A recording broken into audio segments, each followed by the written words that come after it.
Vamos a hablar de antimasones, antimasonería, aquellos que lucharon de forma heroica contra la revolución, contra la masonería. Entre ellos vamos a encontrar personajes muy conocidos, pero a lo mejor desconocemos su versión antimasónica. Y vamos a encontrar otros personajes poco conocidos porque la historia los ha querido ignorar. Muchos de ellos, evidentemente, sacerdotes, religiosos, seglares, miembros de la Iglesia que lucharon decididamente contra la secta masónica.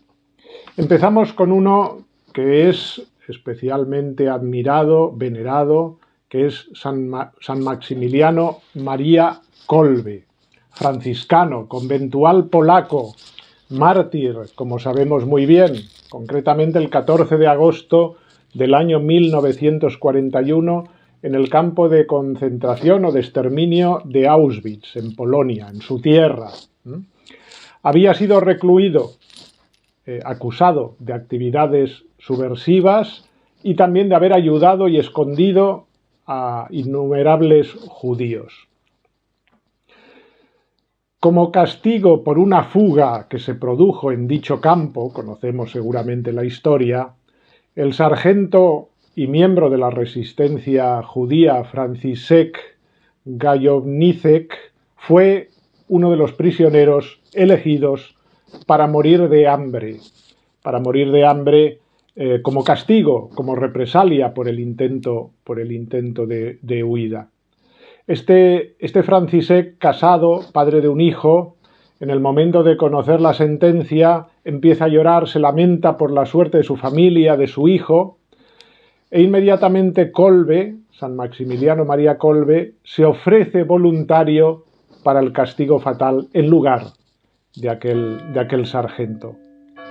Cuando el oficial nazi le pregunta a Kolbe por los motivos de su ofrecimiento, este contesta: porque soy un sacerdote católico.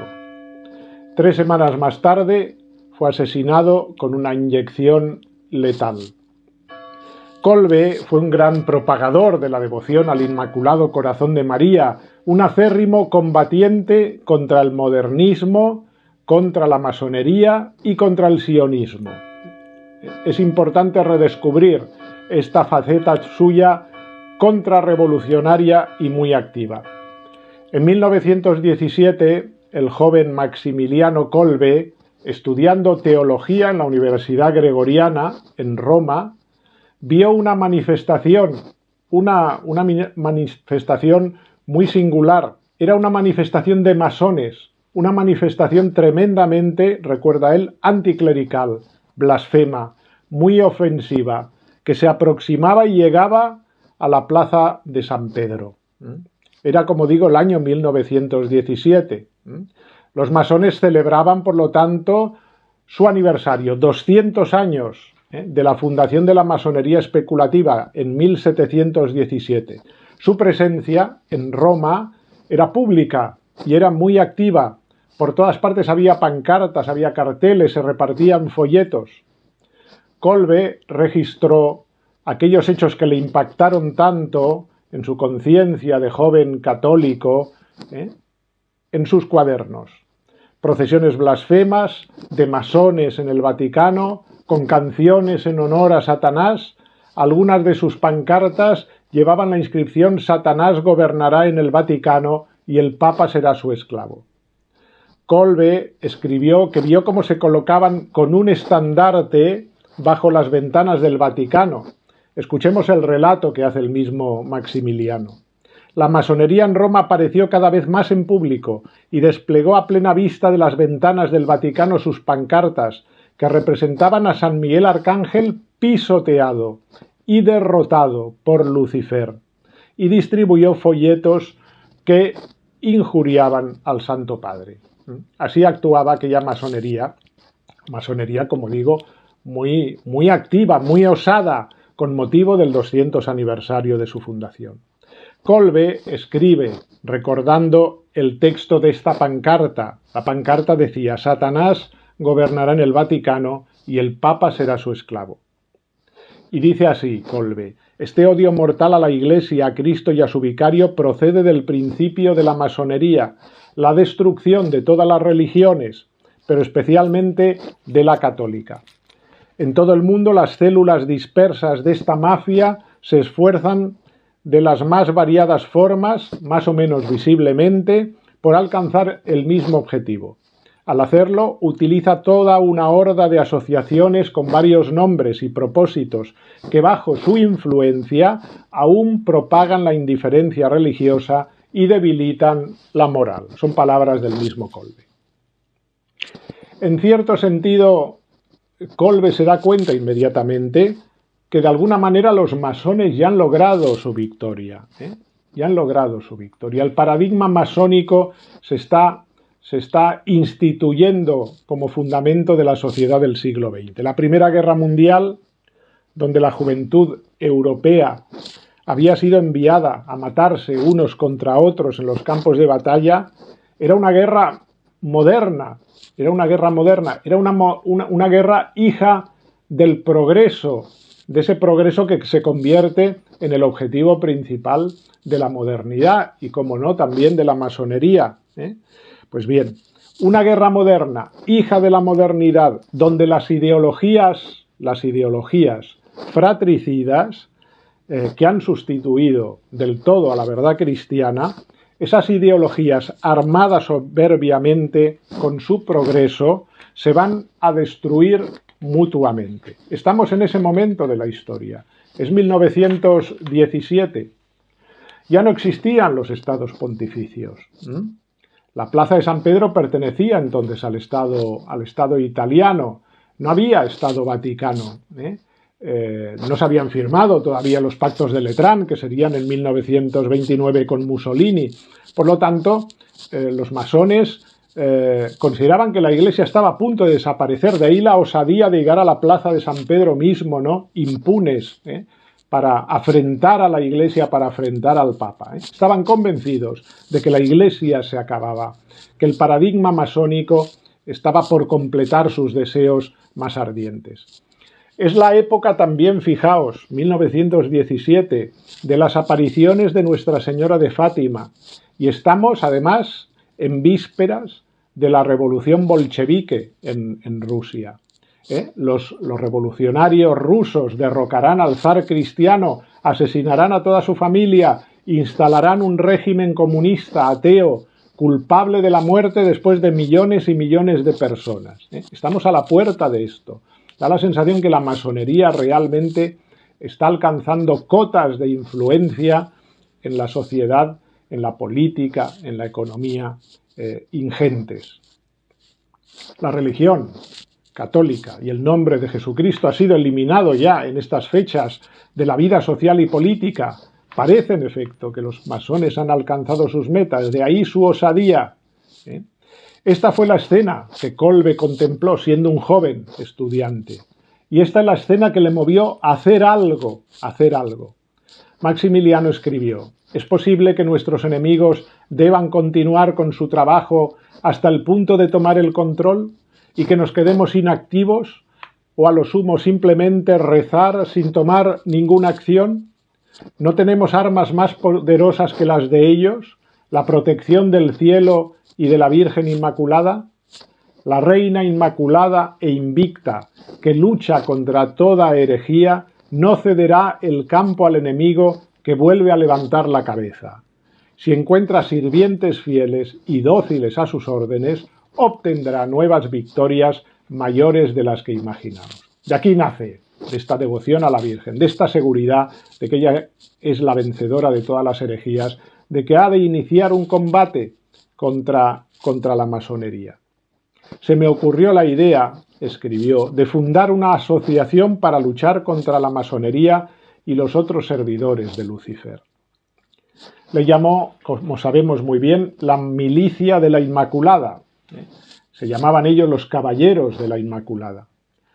Tiene varios fines esta organización: la consagración total a la Virgen Inmaculada, pero también la oración por los masones. Dice así: convertir a todos, especialmente a los masones, servir a Dios a través de la Inmaculada, pedir por la conversión de judíos, cismáticos y herejes. Bien. Maximiliano Kolbe tiene claro que los enemigos de Cristo serán conquistados y destruidos, pero no mediante la violencia, sino mediante la gracia y la conversión, por la oración perseverante, por el sacrificio y la mortificación de estos caballeros de la Inmaculada. El poder de la Virgen Inmaculada que aplasta la cabeza de la serpiente y que destruye todas las herejías y errores. Esa es el arma poderosa que ellos utilizan. Su lucha no iba encaminada a derrotar al enemigo, aplastarlo, sino a llamarle a la conversión en pro de su eterna salvación. Decía lo siguiente: en el rosario pedimos por nuestras intenciones, pero también lo rezamos en beneficio de quien tiene más necesidad, y en especial de nuestros pobres e infelices hermanos masones. Ellos son hermanos, ya que Jesús no los excluyó en absoluto de la participación en los méritos de la pasión. Aquí aparece todo el celo apostólico de este santo pastor. Así pues, creó, junto con sus compañeros jóvenes franciscanos, la milicia de la Inmaculada. Era el año 1917 y se celebraba otro aniversario precisamente, la conversión de un judío, la conversión de Alfonso de Ratisbona, gracias esa conversión a la eficacia de la medalla milagrosa. Kolbe celebraría su primera misa en el mismo lugar en que se convirtió en 1842 Ratisbona, por acción, como decimos, de la Virgen Milagrosa y de su medalla en la iglesia de San Andrés de la Frate, en Roma. Pues bien, todo esto va a inspirar al joven Maximiliano, que concibe la institución de la Militia Immaculate y que tomará como signo de adhesión y de protección a ella y de sus caballeros, la medalla milagrosa. Cada caballero de la Inmaculada recibe una medalla de la Milagrosa y rezaba cada día su oración con un añadido. Oh María concebida sin pecado, ruega por nosotros que recurrimos a ti, y añadía, y por todos aquellos que no recurren a ti, especialmente por los masones y todos los encomendados a ti. De esta manera, fijaos, el 16 de octubre de 1917, ¿qué fecha? Es sorprendente. 3 días después del milagro del Sol de Fátima, el hermano Maximiliano, junto a sus compañeros, fundaba la milicia de la Inmaculada. 3 días después del milagro del Sol en Fátima. Creó además, porque tenía una iniciativa grande, Kolbe, la ciudad de la Inmaculada, un complejo religioso enorme, cerca de Varsovia, con un convento, un seminario, una editorial, una estación de radio. El convento estaba formado por nada menos que 800 frailes y tenía innumerables vocaciones. Era el más grande de su época. Creó un periódico católico para formar a la gente sencilla y alejarla de los errores de la masonería. En pocos años se hicieron 135.000 ejemplares diarios y el fin de semana se tiraban más de 200.000. Después llegó, como sabemos muy bien, la infausta Guerra Mundial, la Segunda Guerra Mundial. Los nazis se repartieron Polonia con los rusos. 3.000 clérigos católicos, 3.000 clérigos católicos serían asesinados por los ocupantes, más de 1.800 de ellos en los campos de exterminio. El 17 de febrero del año 1941, los alemanes cerraron el monasterio y arrestaron a Maximiliano María Kolbe y a 4 compañeros suyos. El 28 de mayo, pocos meses después, lo transferían al campo de Auschwitz. Bien. ¿Por qué? Porque en el convento el padre Kolbe había mantenido una resistencia contra las doctrinas evidentemente paganas, neopaganas, ateas del nazismo, y así lo había difundido en sus publicaciones, pero también porque había acogido refugiados de todo tipo, entre ellos muchos muchos judíos, centenares de judíos que escondió y que luego iban a proteger la fama de Kolbe, ¿no? ¿Por qué digo esto? Porque en algunas ocasiones se ha mantenido que Kolbe era antisemita, ¿no? Es sorprendente que se mantenga esto, un antisemita que esconde judíos durante la persecución, ¿no? No tiene ningún sentido, pero sí, se ha dicho por qué. Algunos hierran al considerar a Kolbe antisemita porque él es cierto que sí que denunció la influencia del judaísmo, pero del judaísmo talmúdico, en el origen y la filosofía de la masonería misma. Por lo tanto, nada más lejos de la realidad. Una cosa es el judaísmo masónico, otra cosa es el judaísmo bíblico, ¿no? El judaísmo de la Torá, que ese, de alguna manera, es parte de la tradición también cristiana, y de las Sagradas Escrituras, evidentemente, que son santas para nosotros. En un artículo suyo escribía: una parte del pueblo hebreo reconoció en él al Mesías. Los otros, sobre todo los fariseos soberbios, no quisieron reconocerlo. Persiguieron a sus seguidores y dieron curso a un gran número de leyes que obligaban a los hebreos a perseguir a los cristianos. Esas leyes, junto a narraciones y apéndices, hacia el año 500 formaron un libro sagrado, el Talmud. Y de aquí vienen los errores judaicos de este Talmud que denuncia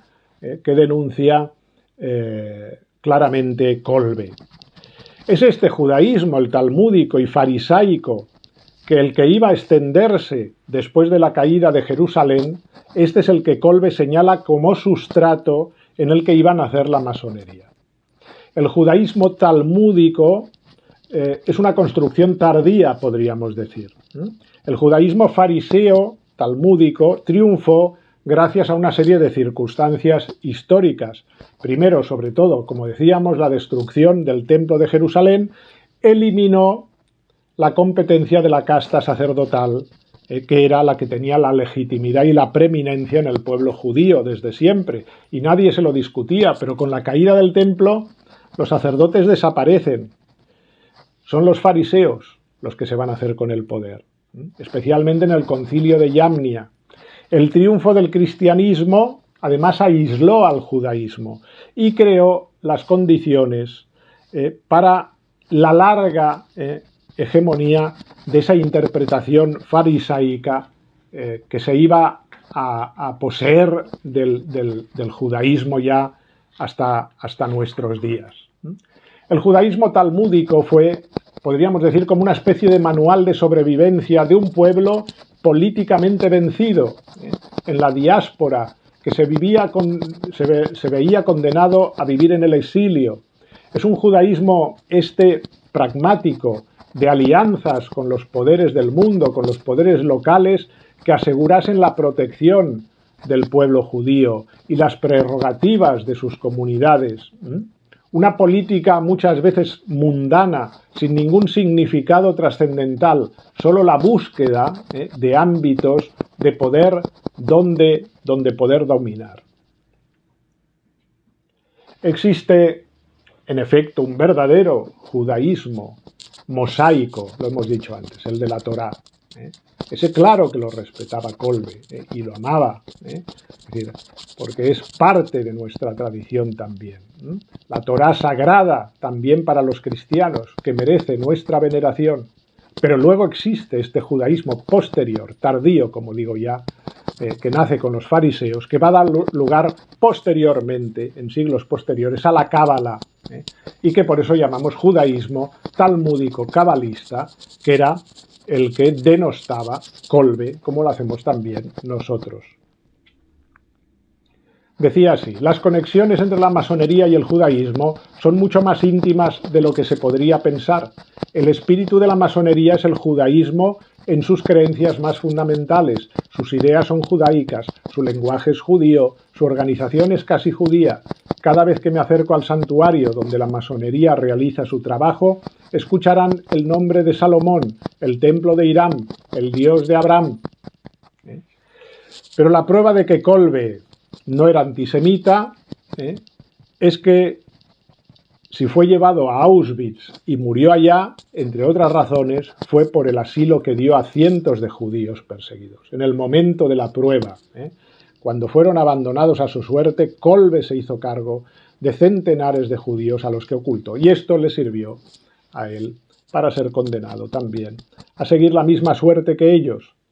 Finalmente, como sabemos muy bien, daría la vida por un prisionero que había pertenecido, de hecho, a la resistencia judía, por cierto. En no pocas ocasiones alguna persona, vecinos, amigos de Kolbe, le preguntaron durante la guerra qué se tenía que hacer con los judíos, y él siempre insistía en que había que ayudar a todo el mundo, fuesen judíos, fuesen de la raza que fuesen, ¿no? Ayudarlos, auxiliarlos, porque la caridad cristiana, la caridad de Cristo, así lo exigía. Lo tenía muy claro. Nadie, ni los mismos judíos, después de la guerra, tuvieron duda de que esta era su forma de pensar y de actuar, la que le llevó al martirio. Los judíos reconocieron después de la guerra la grandeza espiritual de Kolbe. A través del memorial del Holocausto, Israel incluyó a este sacerdote entre los llamados justos entre las naciones, el premio que se otorga a todos los no judíos que arriesgaron su vida por proteger y por salvar a tantos de esta raza. Acabo con unas palabras de San Maximiliano María Kolbe, que nos vuelve a poner a los pies de María para tener la seguridad de la lucha contra la revolución.